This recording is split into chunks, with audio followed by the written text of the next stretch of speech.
All right, everyone, welcome back into another NFL betting video. Going to be breaking down the Washington Commanders versus the Miami Dolphins, a game that's going to be played in Madrid. It's a pretty fun game. Let's go ahead and break it down.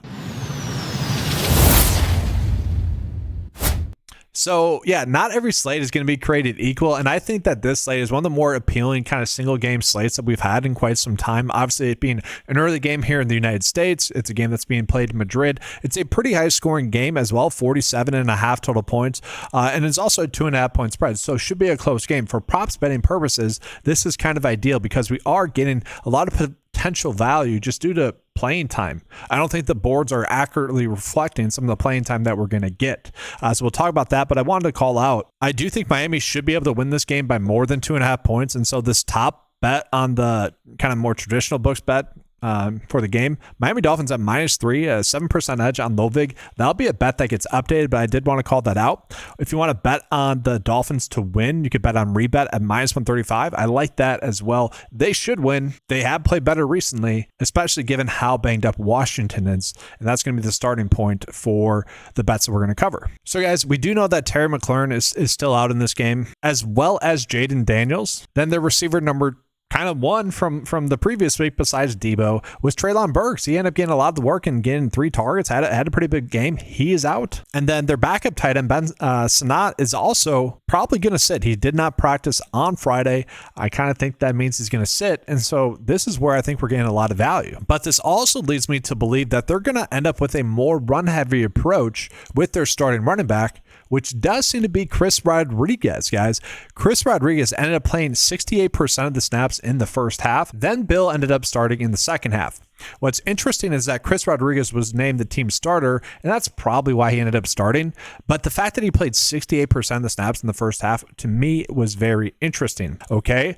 And then what happened in the second half is Chris Rodriguez ended up getting a shoulder injury, and then we saw Bill end up getting a lot more work, which I do got to bring up this tweet again, guys. The amount of hate I have gotten from people from this tweet that were trying to victory lap me after like Bill had like a 2 touchdown game was insane, for calling out that obviously him hitting a random big run in a preseason Monday Night Football game was not good for his ADP. It's just insane. But I do think it makes sense for this, assuming that Chris Rodriguez is going to start again, for it to be a Chris Rodriguez game. I do think there's a chance that he could end up scoring a touchdown. I kind of like the bet for him to score a touchdown.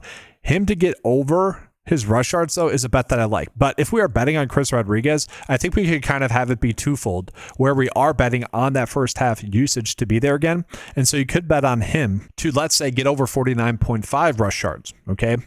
Because he would get the over if you just gave him 68% of the snaps based off of a per game average against Miami. So guys, Miami gives up the 3rd most rushing yards to opposing running backs this year. Okay. And if you take their yards given up per game, about 112, Chris Rodriguez would end up with about 77 rush yards then, which again, I don't think that's going to happen, but I don't mind the idea of really you could do this both sides. If you think it's going to be a Bill game, you can. Well, we're betting the over like for Rodriguez here, but at an increased rate, so 49.5. And then you could potentially look at Chris Rodriguez for under his rush yards. Now, maybe we get news that, Bill for under his rush yards. Now, maybe we get news that Bill's going to end up starting. Then obviously we wouldn't like that. But I do got to call it this bet for Chris Rodriguez. It really doesn't make sense. We're getting him at 7.7 for his fantasy score on Underdog. Okay, let's just say you give him his 37.5 rush yards and a reception and maybe a yard receiving. Like, this line is egregiously bad for his fantasy score. Again, I actually like the idea of him scoring a touchdown, but I do need to call out that this line for him is trash. Like, it is a bad line as I'm recording this video. Like, it wouldn't surprise me if he ends up hitting it, getting the over. But based off of their current lines, based off of their current data, this is a terrible line for them. Another one as well is with Malik Washington for his under fantasy score of 6.5 if we round up. He is someone that has seen limited snaps recently here for the Miami Dolphins. Last week, guys, only playing 45% of the snaps. Now, he did have a 67% route share. Okay, he is someone that they do like to give him the football in manufactured ways, so a lot of short targets, and that could end up just being an outlier in that game because prior to that, he had seen 64, 62, and 70% of the snaps. So I will admit that, and it is a matchup against Washington where they do tend to give up a decent amount of production to, well, mostly tight ends is I think where we want to attack, but they do give up production to opposing receivers. But this is like kind of a crazy line to me. He's gotten the over twice recently, 11 and then 8, but last week, guys, it was mostly due to him scoring a touchdown, and he's not going to be a high touchdown type player. And so that line, again, kind of just given the lines that we're getting from them, also seems to be just too high right now. And so those two are kind of bets that stood out to me. And then when we look at the PrizePicks and Underdog optimizers, the Underdog optimizer, we are seeing that this is actually one of the better bets for this game that we are getting. And so, yes, this ends up being a spot where I think we want to get to it. So one of the tough parts about sometimes giving NFL prop betting advice is you could really nail a spot and nail a call, and it just ends up being wrong. Last week, I told you guys I really like Greg Dulcich to see his workload be increased. Thus, I like the opportunities that we were going to get for him betting-wise. Well, he did see his snaps increase, and he also saw 76% of the routes. Ended up with 4 targets in that game. Now, he only got 1 reception for 22 yards. It was a tough matchup. We knew that was kind of the tough part about the bet last week for us with Greg Dulcich. But if we see his snaps go up once again, which I do think is going to occur, then I really like the lines that we're getting for Greg Dulcich in general. If you want to bet on him to get over 23.5 receiving yards, you can do that. The standard line that's out for him right now is for his 2.5 receptions. I think that ends up being a decent spot for us to get to. This is a good matchup as well, where Washington just gives up around the 3rd most production to opposing tight ends. And so Greg Dulcich should be firmly a part of the game plan in this game. And we have seen this role be extremely valuable with Tyreek Hill out for the Dolphins. We saw it last year with Jonnu Smith just breaking out. We saw it with Darren Waller, who was playing limited snaps and going off. And then we've seen it for 2 weeks now with Greg Dulcich. Again, I know the results weren't there last week, but 4 targets, 76 routes, like it just needs to show up on paper. And so I do like him to also get over 2.5 receptions, but just in general, I like the bets that we are getting for Greg Dulcich. Now, it is worth calling out that when we pull him up on the PrizePicks optimizer, yes, the under fantasy score is going to be a bet that is decent, 53.2% likelihood, because he's not likely to score a touchdown. And again, his like standard line is 23.5 for his receiving yards, and he's at 2.5 receptions. So it is worth calling out. If you guys think he's going to struggle, maybe you could look to him there if you want to bet on his under. And then another player that I'm really surprised with the line that we're getting is Westbrook-Ikhine. So he actually ended up out snapping Malik Washington last week, guys, getting 47% of the snaps, Malik Washington 45. So not a big difference there. And this is a bet where the only reason why I kind of want to make it is simply because there's a big prop line difference. Like I wouldn't be going out of my way to bet on him, but between PrizePicks and Underdog, as I'm recording this video, it's off by 4. Underdog has it at 13.5, PrizePicks at 17.5. I like the over actually a little bit more on Underdog, but per Vegas, the average sportsbook line is at 15.5. The projection data is at 19.74. Kind of, oh, well, there. This could end up being a middle. This should not be off by 4. This is an insane value for us at such a low line as well.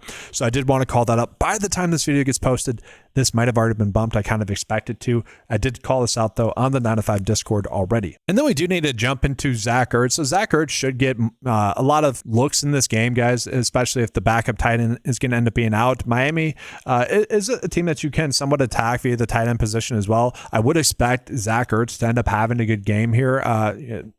Miami does give up a decent amount of production to opposing tight ends. And so he could end up kind of just being the number 1 receiving option in this game for Washington. So I don't mind betting on him. The issue is he really hasn't had a heavy target share, but that's not a terrible bet. If you want to bet on him over 41.5 receiving yards, I wouldn't blame you. The player that I think we're getting the best value on as I'm recording this video is going to be Jalen Lane. And that's because he should step up into really kind of the receiver number 2 in the spot. Again, Treylon Burks ended up getting injured in that last game. And so I think it's just naturally going to end up being more of Jalen Lane in this game. Lane only ended up with 29% of the routes and 27% of the snaps, but Luke McCaffrey's out. Treylon Burks is going to be out. Terry McLaurin's out. Now, it could end up being Chris Moore. It could end up being Robbie Chosen. I just think it makes more sense to give Jalen Lane some work, especially after he had a big catch in the last game, guys, for it was 1 reception for 41 yards. They probably are just going to want to give him more looks. And the kind of issue that I have with him is that he's probably likely to get like 2 receptions. I don't know if I necessarily want to bet him over 2 receptions. Maybe you target his longest reception. That could be a decent spot to get to. But if you're doing that, I probably would just end up on him over longest reception. but he is someone that I just think the lines are too low on him given the role that he should have. Treylon Burks ended up playing 54% of the snaps last week. So let's just say you give Lane half of those snaps, he's right at about 50% of the snaps, which would end up being enough, assuming Marcus Mariota does not end up playing poorly. Then I do want to talk about Devon Achane. I think the lines that we're getting on him are basically correct. I don't think there's much value here. If you think he's going to continue to have a good game, it is a game where they are the favorites, which should mean he ends up having a good rushing game. I don't hate that idea, but also not a spot where I think we need to get to it. And then lastly, I did want to call this bet here for Tua Tagovailoa. It's a bet where if you want to bet on him over his fantasy score, do it on PrizePicks. I actually like the under a little bit more on Underdog. Just looking at this graphic, we can see the Underdog line is going to be higher than all the other data points that we have coming in. And so guys, getting into the 9 to 5 bet of the day, it is kind of a simple approach, I think, for this slate. As I'm recording this video, it could end up updating here. The two simple bets, Chris Rodriguez, Malik Washington for under their fantasy scores. Again, Underdog just not properly valuing those two players based off of their own projections, okay? Then I do like Jalen Lane to end up having a good game. We are getting a little bit of a better bet on Underdog at 22.5 receiving yards. Perfectly fine. Again, betting on him to get over like 23.5 as well. Great Dulcich. I would rather bet on him to get over 2.5 receptions than maybe his receiving yards. Another tight end, I mentioned Zach Ertz. A little bit of a middle here with Tua if you guys want to get to that. And then Westbrook-Ikhine. This is definitely a middle if you are betting on him here. I would also recommend betting on his under on PrizePicks because they're both off. It should be at 15.5, but it should never be off by 4 receiving yards. Now that's going to do it for this video, guys. I appreciate you guys being here. Leave a like, subscribe to the channel. If you guys would like access to any of the tools that you saw throughout this video, head on over to 9to5sports.com. Get access to all those tools for a low monthly cost of $10 a month. I appreciate you guys being here. Good luck. And as always, let's keep cashing.